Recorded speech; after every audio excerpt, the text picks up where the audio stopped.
My fellow citizens of the nest, beloved readers, writers, and dreamers, my name is President Robin, and this is Robin's Reading Nest.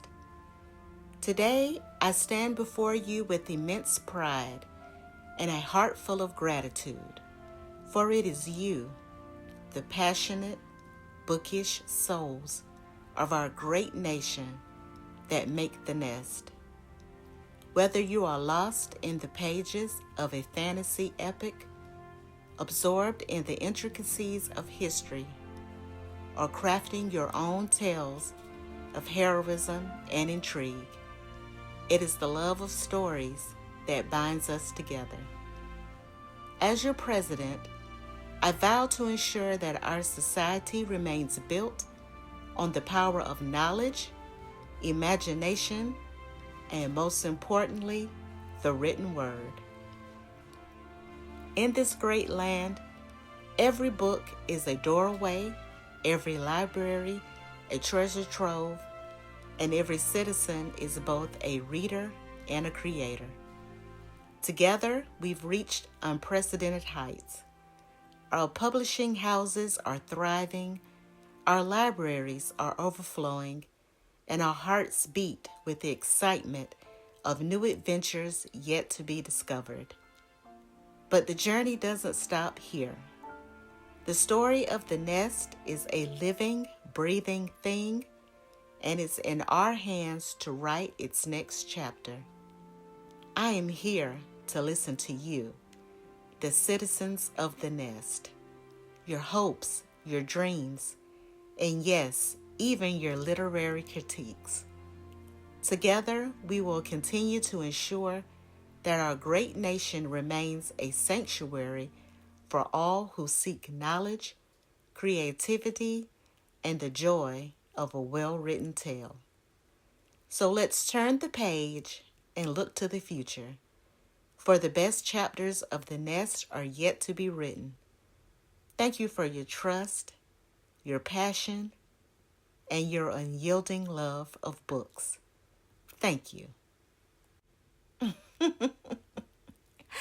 I got this idea from YouTuber KK. Her channel is at Where Is My Library Card.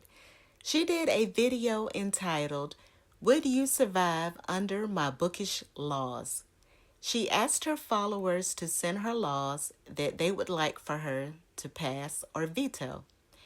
For today's video, I asked ChatGPT to give me 10 bookish laws to pass or veto. This is the first video in a 4-part series that I'm working on, and I thought it was cute and something different. Our very first act is the Library Card for All Act. Every citizen would receive a free library card at birth. I like this law because it would ensure access to all libraries and digital book resources. The goal is to promote literacy and knowledge sharing across generations. There is a program called 1,000 Books Before Kindergarten. The idea is to read a book, any book, to your newborn, infant, and or toddler. The goal is to have read 1,000 books, and yes, you can repeat books, before your baby starts kindergarten. It helps to start a love of reading and increase literacy rates. By passing the Library Card for All Act, we could get the program started immediately, and I vote to pass it. Our next act is the No Spoilers Allowed Act. This law would make it illegal to spoil a book or its ending within a certain radius of a public space, like libraries, book clubs, and coffee shops. Offenders could face a fine or mandatory book club attendance for a year. I would pass this act because sometimes you just want to read the book all the way through and be surprised. Why would you read the book if you're going to sit there and try to anticipate when something is happening? But in addition to this, I would also make it illegal to spoil the book on social media unless you have a disclaimer saying that you will be spoiling it. So for the No Spoilers Allowed Act, pass. Our next act is the Book Hoarding Protection Act. Citizens who own more than 100 books will be provided with a special book hoarding permit. The law ensures that hoarding books doesn't lead to dangerous clutter, and it comes with benefits like free bookshelves and personal library consultants. Absolutely, I would pass this one. And I don't think you can call it book hoarding. To be honest, it's more like building your personal library.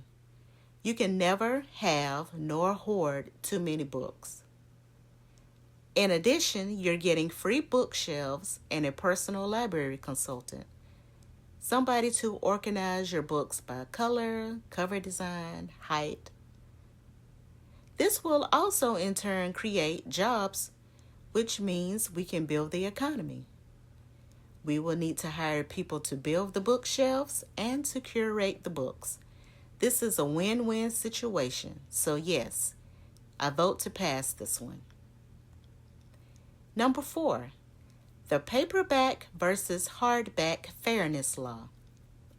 This bill seeks to limit the number of paperbacks published in favor of hardcovers, arguing that hardbacks are more dignified. As president, I'm going to veto this law. Reading should be accessible and affordable for all. Hardcover titles can be a little more expensive, and sometimes people just prefer paperbacks. So I'm going to veto it. Number 5, the mandatory book club membership law. All citizens between the ages of 18 through 35 must join a book club as a form of social engagement and intellectual growth. The law encourages reading across genres and sparks healthy discussion about literature. I vote to pass this one. Book clubs are a wonderful thing. You get to meet friends, you get to discover new genres, new authors, and then you have someone that you can discuss the book with. And if you're an introvert like me, it gives you a chance to socialize without draining your social battery. It's a win-win for everyone. So yes, the mandatory book club membership law gets a pass from me. Number 6, the Movie Adaptation Integrity Act. This is a proposed law that will require film studios to follow the original storyline of any book-based movie adaptation to the letter. Now, I'm a little iffy when it comes to this one. If you saw my review for the Supremes at Earl's All You Can Eat, you know that I was disappointed in the way that the movie was executed. The whole driving force in the book was the fact that one of the characters could speak to ghosts, and it helped to move the story flow easy and made it funny. Eleanor Roosevelt was one of the ghosts in the book. She was described as being hilariously funny. I was excited to see how this was going to translate on screen. I watched the movie and I could see the plot holes. Without the ghost, some of the scenes didn't make sense. Another reason why I'm conflicted about this law is for movies like the horror movie It. If you read the book, you know following it to the letter would have been an absolute no-no. So what we're going to do is to put a pin in this one for later. And once I make up my mind, I'll come back and vote. Number 7, the Novelty Bookstore Tax Credit. Independent bookstores that specialize in unique or niche books, such as rare first editions, graphic novels, or zines, would receive tax breaks. The goal is to protect the diversity of independent literary culture. This is also a very good law. It would help so many independent bookstores because they rely on customers. And if customers aren't buying these bookstores have to close. Giving the stores tax breaks would positively affect their expenditures. I'm going to pass the novelty bookstore tax credit. Number 8, the Audiobook Accessibility Act. This law would provide free audiobook access to all citizens with disabilities or those living in rural areas, ensuring that everyone can enjoy literature, regardless of their reading ability or location. I absolutely love this one. I'm from Georgia, and I grew up out in the country during the 80s.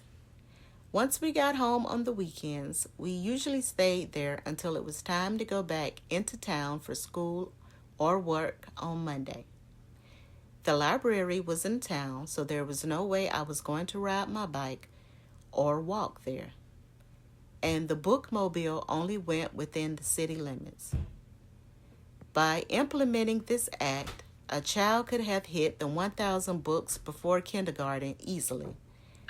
Also, the older generations in rural areas could have an audiobook in the background while they work or relax. The disabled citizens would not have to worry about getting to town for books. We could send out tablets with preloaded titles that do not need Wi-Fi. Or if the customers have internet, we could give them unlimited access to sites like Hoopla or Libby with no borrow limits or due dates. It would do wonders for literacy and entertainment. So for the Audiobook Accessibility Act, I vote to pass it. Number 9, the e-reader tax. A controversial tax on e-readers like Kindles or Nooks is proposed. I'm going to veto this one. Technology and traditional books can coexist, and e-readers help promote reading by making books more portable. Being able to take your e-reader everywhere is convenient and conducive to your reading experience. And finally, number 10, the One Book, One President initiative. Each year, the president selects one book for the entire country to read and discuss, fostering a national conversation on literature, ideas, and themes that transcend politics. The first book could be something like 1984 or To Kill a Mockingbird. I like this idea. I also think that this could shed a light on so many authors of color, and it would bring a lot of diversity to reading and bring those authors mainstream and help them get new fans. So yes, let's pass this act. My fellow citizens of the Nest, what do you think of these acts? Do you agree with me, or would you change some of my rulings? Comment your answers below. Also, please like and share this video, hit the subscribe button, and click the notification bell so that you may know when I upload or go live here on my YouTube channel. You can also follow me on TikTok, Instagram, and the Storygraph at Robin's Reading Nest. This brings me to the end of this video. Be on the lookout for part 2. Thank you for visiting Robin's Reading Nest, where birds of a feather read together.